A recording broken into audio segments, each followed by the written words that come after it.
Espiritismo sem mistério. Olá pessoal, estamos iniciando o programa Espiritismo Sem Mistério, estudando o Livro dos Espíritos, e você sabe que estamos abordando um tema, lei de destruição.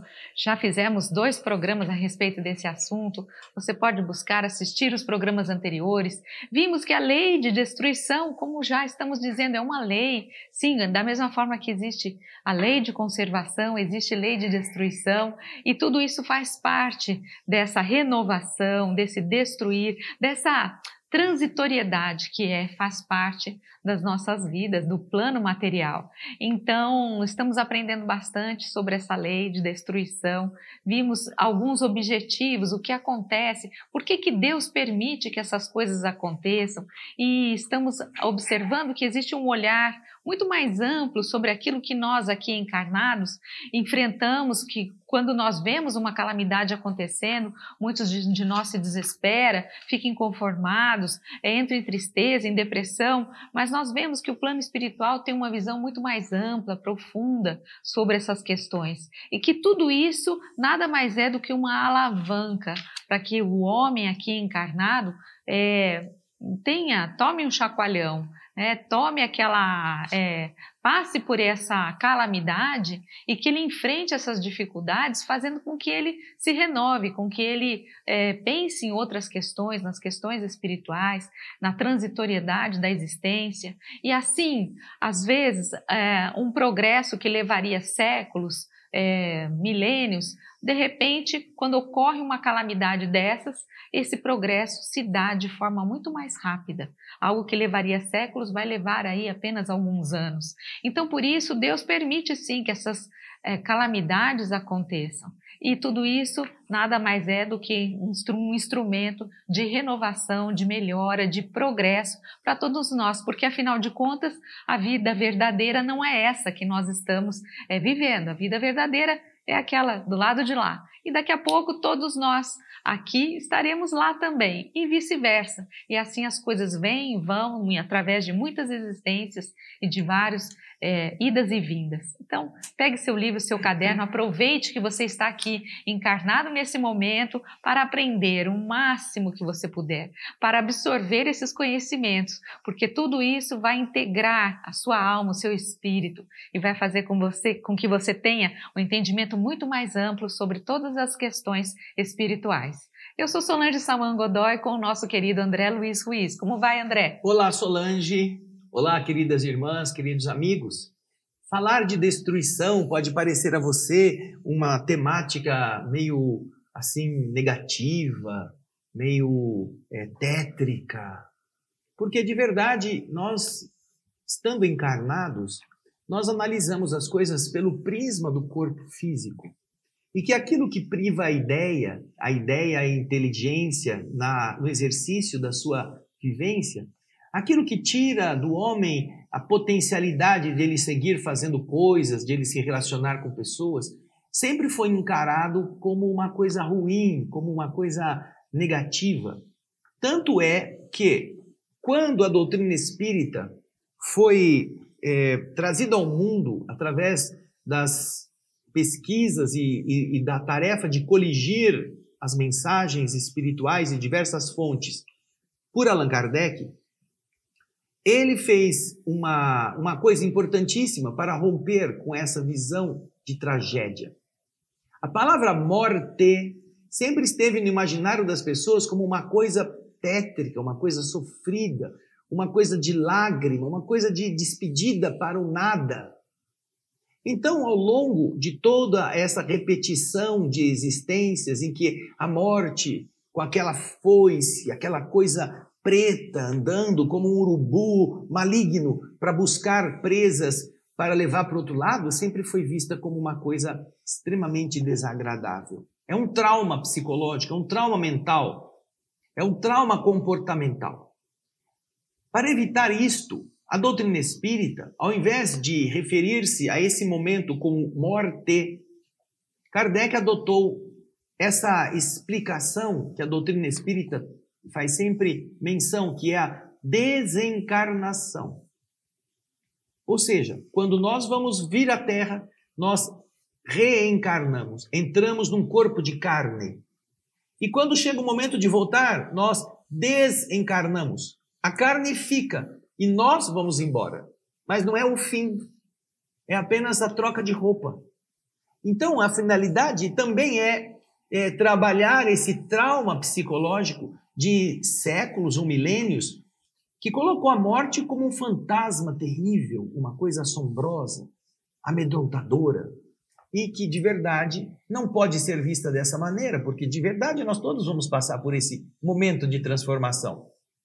Quando nós nascemos e quando nós vamos embora, nós estamos apenas vivendo dois momentos em que nascer é para chegar à nossa existência e começar a trabalhar nossas virtudes e defeitos, e a morte é o processo que na doutrina espírita é chamado de desencarnação, que nos leva a entender que agora é a hora de dar uma olhada no que nós fizemos de bom, no que nós não acertamos, para prepararmos-nos para uma outra volta, que é a reencarnação. Então, com isso, a mente humana começa a trabalhar a si mesma no aspecto de que não é a morte, não é o fim, é apenas uma mudança de roupa. Você chegou em casa do trabalho, aquela roupa suada, aquela roupa às vezes suja da atividade que você escolheu, precisa ser lavada. Você tira, toma um banho e você continua você. Assim também, quando chega o momento de voltar para a vida da verdade, nós entregamos a roupa suja, rasgada, desgastada, cansada, doente, à lava-roupa da terra, que vai reciclar aquilo para vestir outros corpos. E nós vamos, por outro lado, continuando a nossa existência com a nossa identidade, sem perder nada. Então, quando falamos de flagelos destruidores, nós não estamos aqui senão entendendo com os espíritos que isso se trata de uma maneira para beneficiar o avanço mais acelerado daqueles que estamos na Terra precisando passar por determinados choques de despertamento. Na semana passada, ou melhor, no programa anterior, nós colocamos o slide que você vai ver novamente, identificando diversas destruições, como a Solange vai postar aí para nós. Vamos lá? E nós estamos vendo a nossa imagem de capa do programa, onde existem de vários flagelos acontecendo ao mesmo tempo, situações que nós já vivenciamos aqui, já passamos em diversas localidades do mundo. Temos tufões, furacões, incêndios, maremotos, alagamentos. Olha esse vulcão ao meio, expelindo as suas lavas. Então, todos esses são flagelos naturais, acontecendo em diversas localidades. E com isso, nós estamos apenas recordando que essa é uma ocorrência de todos os lugares, em determinadas épocas. Não é uma vingança específica de Deus contra uma população. E nós estamos vendo apenas flagelos produzidos pela natureza em momentos críticos de tempestades, de erupções vulcânicas, de terremotos, mas existem flagelos que também são causados por processos de doenças variadas. Tivemos a gripe espanhola, tivemos a peste bubônica. A peste bubônica na Europa, ela dizimou praticamente um terço da população europeia da época. Em cada 3 pessoas, uma morreu. Então você imagina, esse é um processo de dizimar uma grande quantidade de criaturas. E, naturalmente, a peste, as enfermidades que avassalam determinadas regiões são eventos da natureza, dentro do desbalanceamento que a humanidade produz, às vezes, em sua maneira de exploração, a sua atividade contaminar determinadas regiões. Agora, é uma coisa que estamos vendo, já desde o programa anterior, que se trata de um fenômeno normal e que vai ajudar as almas a meditarem sobre sua existência, a sua fragilidade, vai ajudar as almas a meditarem sobre como elas precisam se tornar mais solidárias umas com as outras. Então, tirando já essa primeira parte que nós abordamos no programa anterior, A pergunta que vem agora, 739 do Livro dos Espíritos, faz uma abordagem diferente um pouco. Kardec quer saber sobre outro aspecto da destruição. Vamos ver então na tela a pergunta 739. Os flagelos destruidores têm uma utilidade sob o ponto de vista físico, malgrado os males que ocasionam? Bem, veja só. Apesar dos males que ocasionam, seja morte, seja destruição, etc., esses flagelos, do ponto de vista físico, ou seja, no ambiente físico onde eles acontecem, eles têm alguma utilidade? Eles servem para alguma coisa? Eles beneficiam de alguma maneira fisicamente a estrutura onde eles ocorrem? A pergunta de Kardec não está agora vinculada ao drama da morte, da perda, da oportunidade da vida física. Está perguntando sobre a região, a aparência, os fenômenos que podem decorrer deste flagelo. E isto é que Kardec agora quer saber. Existe alguma utilidade física para esses flagelos? Vamos lá, ver a resposta. Sim, eles mudam algumas vezes o estado de uma região, mas o bem que disso resulta não é frequentemente percebido senão pelas gerações futuras. Olha que interessante. Sim, esses flagelos, como eles estão na ordem da natureza, eles estarão acontecendo de forma assim, não previsível e com espaçamentos muito longos entre eles, porque a dinâmica telúrica, a dinâmica geológica é diferente da dinâmica física, biológica. Agora, eles vão mudar quando acontece essa estrutura, vão alterar a química do solo, vão fazer subir montanhas, vão usar da sua força para gerar depressões, vão fazer as camadas que estão no subsolo virem à superfície para que a riqueza dos minerais possibilite uma melhoria da qualidade do solo para futuras plantações. Porém, como eles estão numa velocidade tão lenta e os efeitos vão ser assim tão devagar, geralmente aquela geração que presenciou aquele fenômeno não perceberá os benefícios dele. Somente as gerações futuras poderão estar agora usufruindo daqueles benefícios. Porém, apesar disso, esses flagelos destruidores causam, sim, modificações físicas que são importantes e que podem beneficiar, com o passar do tempo, aqueles que estiverem ali por perto. Não é mesmo? Uhum. Solange, pode comentar. Nesses flagelos destruidores, muitas vezes acontece, como nós vimos no programa anterior, quando um vulcão ele entra em erupção e toda aquela lava que é derramada e muitas vezes destruindo, desce o morro e vai destruindo as cidades lá abaixo, vai destruindo tudo que vê pela frente, tudo que tem pela frente. Num primeiro olhar, fica aquele cenário de destruição completa, aquela coisa deserta, apenas com a lava seca ou secando, né? Mas com o passar dos anos, o que nós vamos ver? Nós veremos que aonde o solo foi atingido por aquela lava, nós vamos ter processos orgânicos que vão auxiliar e muito na riqueza do solo. E isso depois de anos vai acontecer. Depois de anos é que nós vamos poder usufruir dessa melhora do território. Então, é algo que nós não notamos na hora, mas que traz sempre mudanças geológicas na região.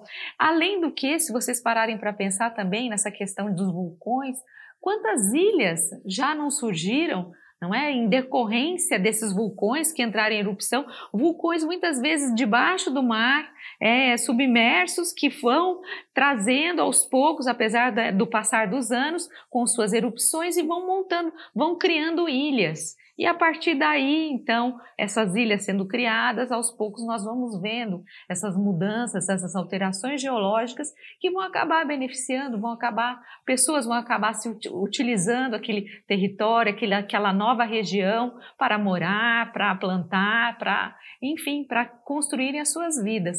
Então, sempre esses flagelos, eles modificam essas questões geológicas. E olha, eu tenho aqui uma experiência interessante que de maneira figurada, tá bem? Uma comparação. Nós temos um amigo que passou por um flagelo destruidor. Um companheiro nosso, da nossa instituição. Ele não percebia, mas ele estava com um problema cardíaco gravíssimo. E em certo momento ele quase desencarnou no ônibus. Ele chegou na dentista, a dentista falou: "Você está sentindo?" "Ah, estou me sentindo um pouco mal." E ela, como é cirurgiã dentista, ela entende da função biológica e percebeu que ali um flagelo destruidor, um vulcão ia entrar em erupção, um terremoto ia acontecer no coração, né? No coração dele. Isso. Ela então falou: "Você não vai sair daqui, eu vou chamar a pessoa, vai levar você para o hospital." Levou para o hospital, ele ficou internado e por causa disso ele não partiu para o outro lado. E aí o que aconteceu? Ficou esperando, precisava fazer uma intervenção de urgência, abrir o peito para colocar pontes para que o coração pudesse funcionar e o bombeamento pudesse enriquecer o seu organismo todo. Então ele passou pelas dificuldades, ele passou pelo problema de hospitalar, o problema de ficar lá esperando o momento de ser operado, tudo isso sofrimento, tudo sofrimento. Chegou o dia da cirurgia, ele foi submetido, abriu o peito, retirou algumas veias chamadas mamárias para fazer aquela ponte e eliminar a parte que estava comprometida, entupimento, em graves consequências, em graves proporções, e depois fecharam o peito, deixaram ele em repouso, e ele, que podia já ter ido para o outro lado, agora está se recuperando, agora está começando a se sentir melhor, o corpo vai reagir beneficamente, ele vai ter mais uma sobrevida de vários anos. Por quê? Porque ele aceitou essa situação, porque ele não queria não, quando ele falou para a dentista que estava passando mal, que ela ia levar para o hospital, ele falou: não, eu vou de ônibus de volta para casa, eu chamo o Uber. Ele ia morrer em casa, teimoso, como muitos de nós somos. Mas graças a ter entendido a dinâmica que transforma às vezes um problema numa solução, hoje o solo está enriquecido, o pulmão está cheio de sangue, respirando o oxigênio da atmosfera, está espalhando para o corpo, já não tem mais aquelas dores estranhas que tinha, para que ele possa continuar nesse corpo por mais um tempo.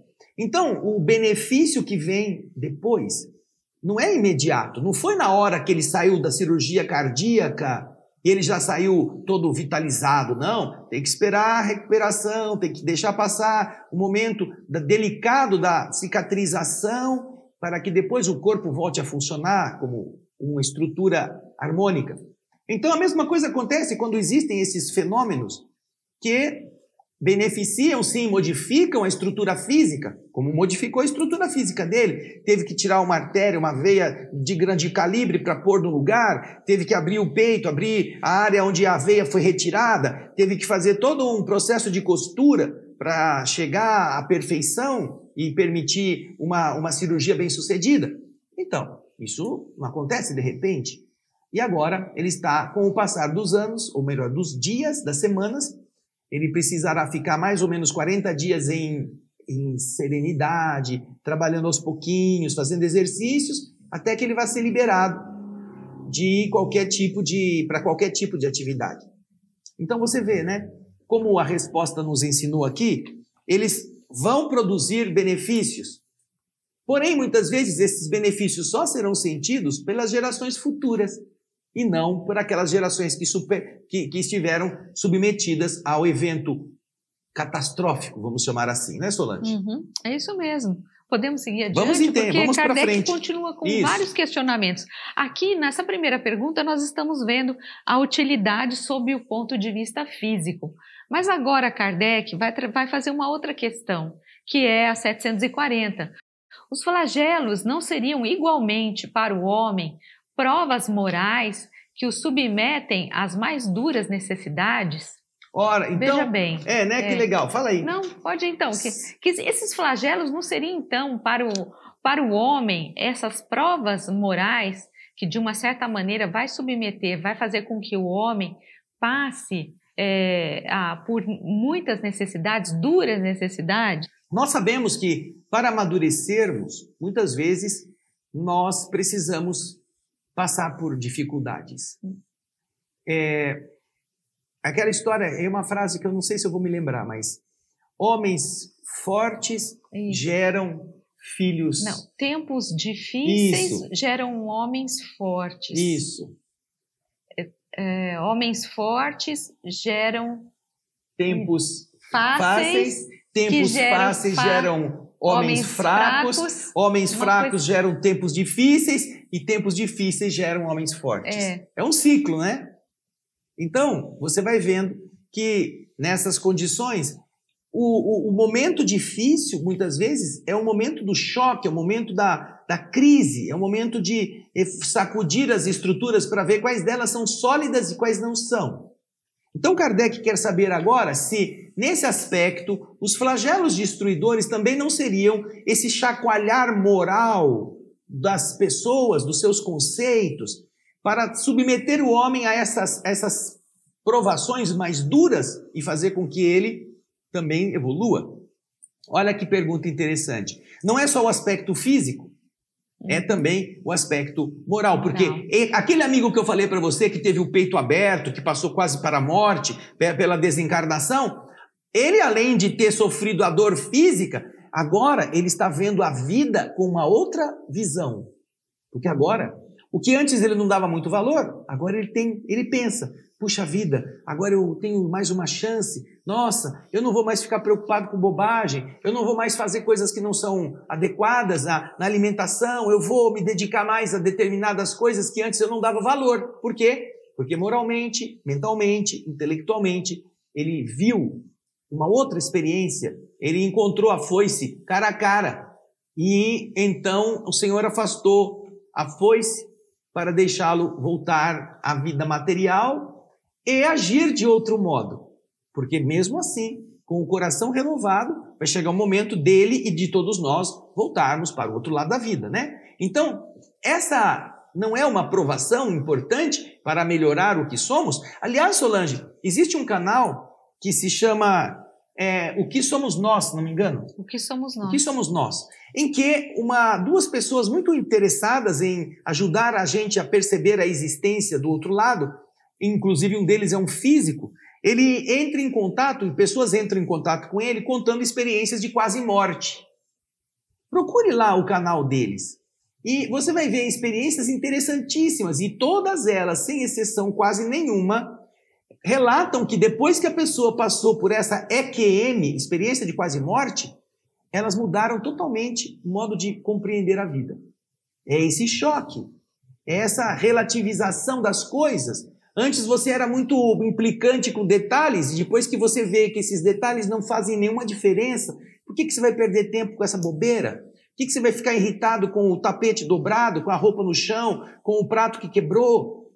Ao invés de você se ocupar mais com as pessoas que estão do seu lado, para ser mais gentil, mais próxima, mais fraterna. Então, essas pessoas que passaram pela EQM, elas mesmas relatam que a vida para elas, depois, teve um outro significado. Totalmente diferente. Isso tem a ver com a pergunta de Kardec. O que somos nós? Procure no YouTube este vídeo, este canal, porque é muito interessante. Olha, eles têm centenas de relatos de pessoas que passaram por essa situação, de já estarem do outro lado, de conversarem com entidades que disseram para elas sobre determinadas coisas e que depois disseram, agora você tem que voltar. E aí elas acordam num corpo que já estava no necrotério, que estava já em uma situação de não vida física aparente, e então elas voltam e retomam a experiência com uma outra dinâmica. Então, vamos então ver a resposta que os espíritos dão a essa questão 740. Se os flagelos destruidores não representam também um teste moral para as pessoas que vão passar por eles. Vamos lá? Os flagelos são provas que fornecem ao homem a ocasião de exercitar sua inteligência, de mostrar sua paciência e sua resignação à vontade de Deus, e o orientam para demonstrar seus sentimentos de abnegação, de desinteresse, de amor ao próximo, se ele não está mais dominado pelo egoísmo. Então aqui nós vamos ver que essa resposta, que beleza, dizendo que os flagelos, eles fornecem uma ocasião ao homem dele exercitar sua inteligência, de mostrar sua paciência, porque quando você enfrenta um flagelo tão intenso, você tem que ser inteligente para poder superar aquela situação, todo aquele desastre, você tem que ter paciência para poder enfrentar os desafios, você tem que estar abnegado, não adianta você ficar nervoso contra Deus, por que que isso aconteceu? Você tem que regaçar a manga, colocar as coisas em prática, tentar melhorar a situação da melhor forma possível e também demonstrar esse sentimento de amor ao próximo. Porque, inclusive, como eu comentei no programa anterior, né, quando nós tivemos um exemplo disso aqui no Brasil, em solo brasileiro, no sul, com aquelas chuvas que os nossos irmãos lá da região sul, eles enfrentaram uma calamidade terrível com alagamento de regiões e aquela invasão das águas, e foi uma calamidade, foi um flagelo terrível, destruiu cidades, destruiu tantas coisas, mas o que nós vimos brotar daquela calamidade foi algo muito bonito, uma solidariedade, uma presença de espíritos, de pessoas com boas intenções, lutando para que os resgates pudessem ocorrer o mais rápido possível, que as pessoas pudessem se abrigar, que tivessem alimentos, que tivessem condições de abrigo e de cuidado com as pessoas que enfrentaram aquelas dificuldades. Então, nós vimos que foi um flagelo destruidor, mas que exigiu dos homens toda uma operação de inteligência, de resgate, de auxílio, e tudo isso fez com que uma união muito grande acontecesse, uma solidariedade muito grande acontecesse. Imagine o quanto essas pessoas espiritualmente, moralmente, não evoluíram diante de uma situação trágica como essas, onde você que não tinha prática, onde você que perdeu tudo, muitas vezes você ajudava um outro que também tinha perdido tudo e tentavam construir uma casa, um abrigo num outro lugar, tentavam resgatar pessoas que estavam ilhadas. Então, é algo que realmente traz assim uma modificação moral, um abalo moral, algo que requer uma mudança muito intensa de cada um de nós. E ao mesmo tempo, Solange, você vê aqui no finalzinho da resposta, se o homem não estiver dominado pelo egoísmo. Olha lá. Uhum. Esse momento de demonstrar seus sentimentos de abnegação, de desinteresse e de amor ao próximo, são momentos em que se separam as qualidades e os defeitos, se separam homens bons de homens egoístas, se separam aqueles que estão tentando salvar daqueles que estão tentando roubar, porque nós vimos que várias pessoas na época dessa enchente tinham que ficar armadas fazendo rondas de barco para impedir que entidades ou pessoas maldosas invadissem casas abandonadas para roubar. Ou seja, se uma pessoa está lá vendo a tragédia e apesar da tragédia ela se ocupa mais em furtar o seu semelhante, essa pessoa não tem um valor moral adequado para se considerar um ser humano em processo de evolução, em processo de iluminação. É um ser humano ainda primitivo, egoísta. É aquele que arranca o dedo de uma pessoa que está moribunda para arrancar o anel dele e jogar o dedo fora. Vai morrer mesmo. Então, você vê que o flagelo destruidor e o momento difícil permitem que cada pessoa exteriorize aquela que é a sua essência. E não há como dizer que uma pessoa é boa se ela está aproveitando-se da enchente para ir furtar seu semelhante. Ela não está entrando lá para salvar a vida, para tirar cachorro de cima do telhado. Não, ela está entrando lá para ver o que tem de bom que dá para eu roubar. Não é? Então, essa é a referência que faz o flagelo na resposta dos espíritos, fazer uma peneira, né? Fazer uma depuração de quem é quem, naquilo que é a ação que as pessoas demonstram na hora da dificuldade. Mas, vamos para frente? Vamos lá, pergunta 741, olha só o que Kardec fala. É dado ao homem conjurar os flagelos que o afligem? O que é conjurar, hein? Conjurar, eu procurei aqui, eu encontrei como expulsar, como repelir.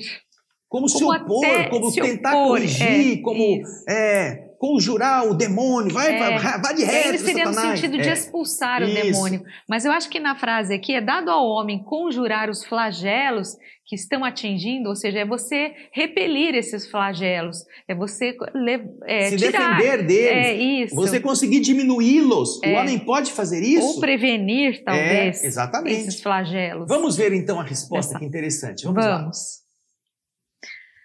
Sim, de uma parte, mas não como se pensa geralmente. Muitos flagelos são resultado de sua imprevidência.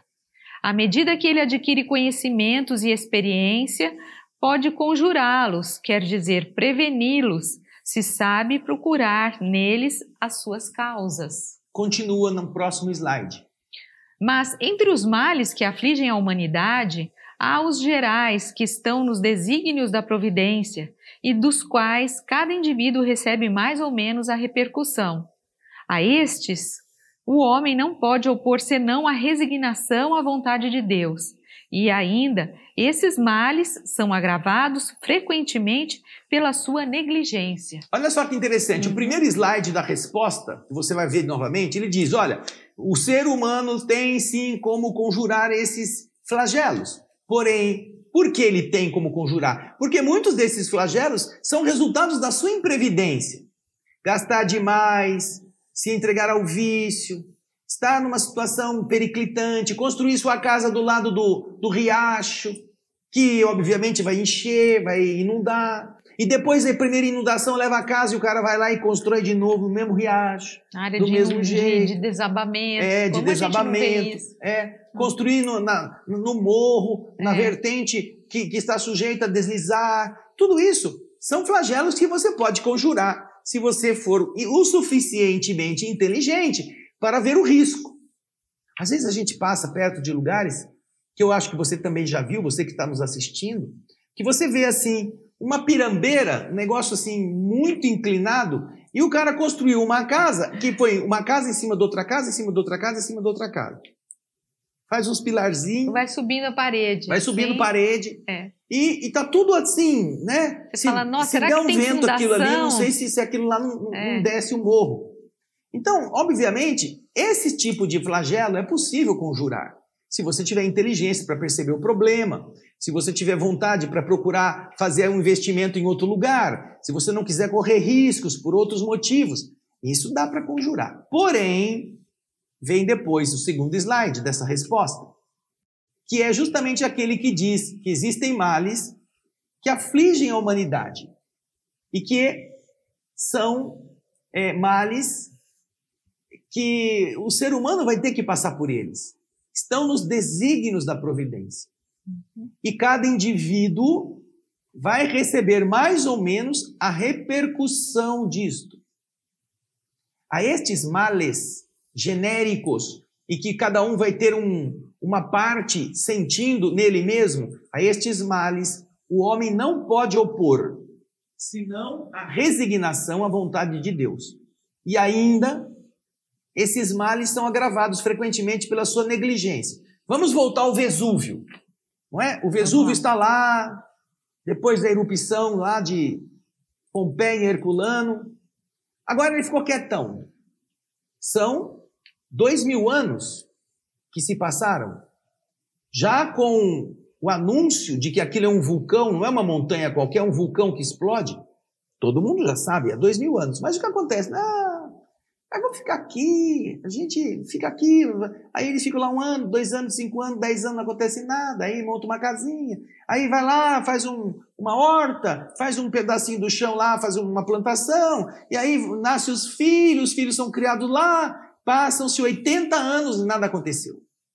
Aí a família se estabeleceu, aí amplia a casa, aí constrói uma piscina, aí passam-se mais 80 anos para a segunda geração que continua lá. Aí vem a terceira geração, a quarta geração, a quinta geração. Passam-se 500 anos e nada aconteceu, não houve mais erupção. O povo, isso não acontece nada, isso aí nunca mais vai acontecer. Esqueceram. É a negligência.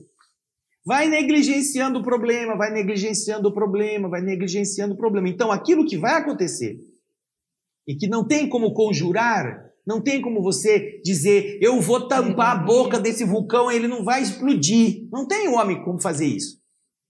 Mas, muitas vezes, o resultado vai ser pior do que poderia ser pela negligência dos homens que estão ali fazendo da sua vida um contato direto na encosta do vulcão. Na encosta. Não é assim a 2 quilômetros, 5 quilômetros do cume, não. É no cume do vulcão. Em uma região que está inclinada já para aqueles que vão morar ali. Por quê? Porque na região um pouco mais longa, mais distante, que é a Baía de Nápoles, já está tudo coalhado de gente. Ali a Baía de Nápoles tem mais de 3 milhões, 4 milhões de habitantes, que está a, 5, 6 quilômetros do vulcão. Imagina se um vulcão explodir lá, como que você vai evacuar esse tanto de gente? Imagina quem está a 700 metros do vulcão, quem está a 1 quilômetro do vulcão e que está lá. Estão lá, casa, família. E está ativo, o vulcão está ativo. Isso. Então você percebe que aquilo que os espíritos estão dizendo tem coisas que não dá para você resolver, mas essas tragédias ainda são pioradas pela negligência das pessoas. Vamos imaginar que depois da erupção acontecida lá no Vesúvio, nos tempos do começo do milênio, as pessoas tivessem dito, não, nós não vamos mais construir nada aqui perto. O máximo que a gente vai permitir chegar é a 20 quilômetros do vulcão. Todo mundo vai construir dali para frente. O vulcão pode entrar em erupção, pode expelir quanta lava quiser, pode rugir a noite, a semana inteira, que não vai matar ninguém. Por quê? Porque todo mundo aprendeu e foi para longe, ninguém vai morrer. Mas o povo não quer, o povo quer ficar lá, porque é um lugar gostoso, é um lugar bom, um lugar bonito. É aqui onde eu morava, minha família veio daqui, vou voltar para cá. Aí a hora que explodir de novo, tudo vai para o ar e a pessoa vai ficar naquela condição. Morreu. Por que morreu? Por que Deus fez isso? Não, Deus não fez nada. Deus deixou a terra seguir o seu caminho, como deixou a pessoa construir ali. Ninguém vai falar que Deus apareceu para ela uma noite e disse, você vai construir na boca do vulcão, meu filho? Não faça isso. Isso não é bom. Você acha que Deus vai fazer isso? Não, você quer fazer aí? Então faz. Agora, o que vai acontecer depois vai ser escolha sua, não é? É isso mesmo. É aí. Vamos lá? Em frente? Como é que a gente está no nosso horário? Vamos para as duas últimas... porque tem aqui o comentário de Kardec. A essa questão 741. Vamos lá. Entre os flagelos destruidores, naturais e independentes do homem, é preciso incluir na primeira linha a peste, a fome, as inundações, as intempéries fatais, a produção da terra.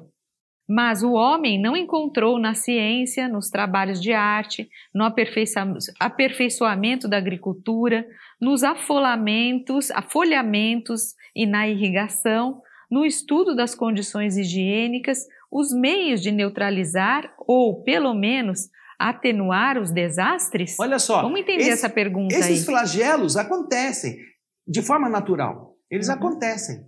É natural. E entre eles está a peste, a fome, a alteração, as inundações, as intempéries fatais, a produção da terra. A terra não produz tanto por causa daquilo.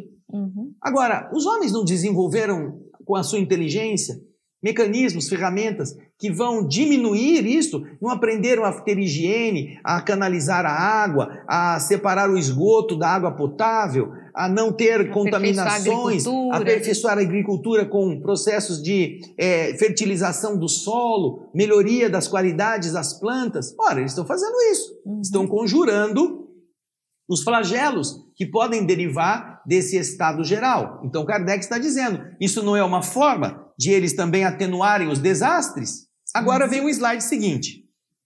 Certas regiões, outrora assoladas por terríveis flagelos, não estão preservadas hoje?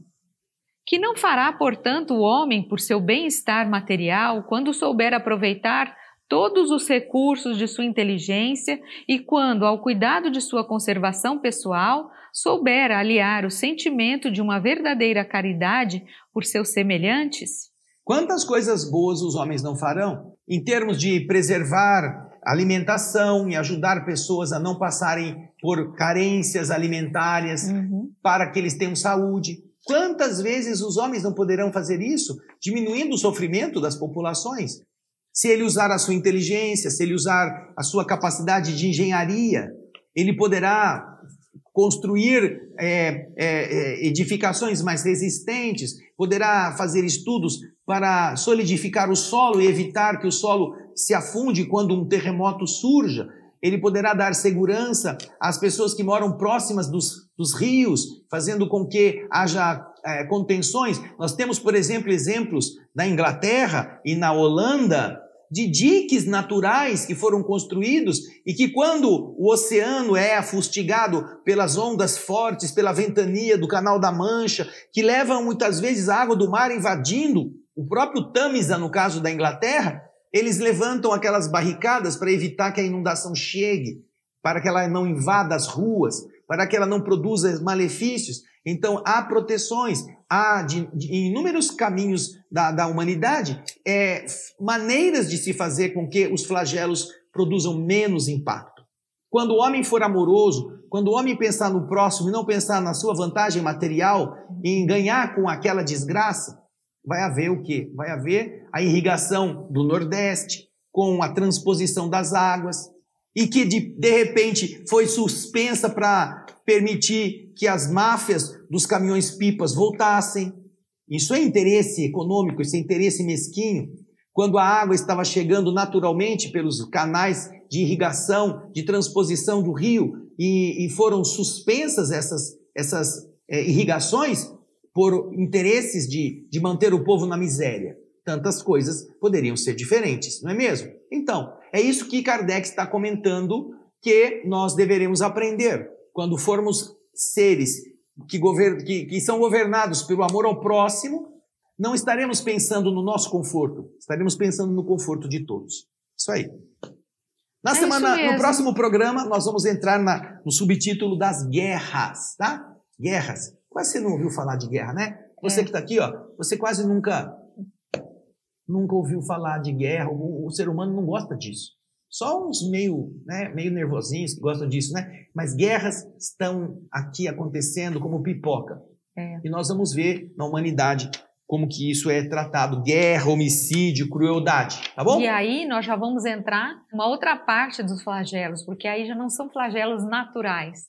São flagelos provocados pelo homem. E são flagelos provocados pelo homem, e esses flagelos vão demonstrar o quê? Que o homem ainda está ligado muito à questão do egoísmo, dos interesses pessoais. Por isso que ele causa flagelos aos seus irmãos, aos demais. Porque existem interesses, vários interesses envolvidos nessa questão, e por isso eles estão apoiando um lado ou apoiando o outro para que as coisas fomentem e nós tenhamos guerras, tenhamos várias situações difíceis, de flagelo mesmo. Mas tudo isso em decorrência do egoísmo humano. É isso aí, gente. Então, agora lembre-se de uma coisa.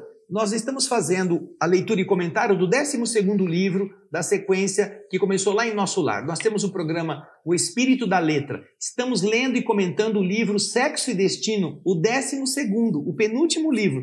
No nosso canal do YouTube, youtube.com/O Espírito da Letra, você vai encontrar todos os livros, todos eles você pode navegar, pode assistir, é gratuito. Já são mais de 11.300.000 visualizações nesse canal. Sem contar os que assistem o nosso programa aqui pela TV Mundo Maior. Você também encontrará os arquivos. O nosso programa vai ao ar todos os sábados, um programa original, e ele tem reprises ao longo da semana na programação da TV Mundo Maior e estão fixados constantemente no nosso canal do YouTube. Aproveite! É muita coisa, muito ensinamento do André Luiz para a gente aprender como ser melhor e pararmos de ser flagelo na vida dos outros, né, Solange? E nós vamos ver que muitos flagelos também vêm em decorrência das companhias espirituais, influências e obsessões. Um livro muito interessante que a gente não pode perder. Tá bom? Um grande abraço. Esperamos você no próximo Espiritismo sem mistério. Tchau, gente. Beijo.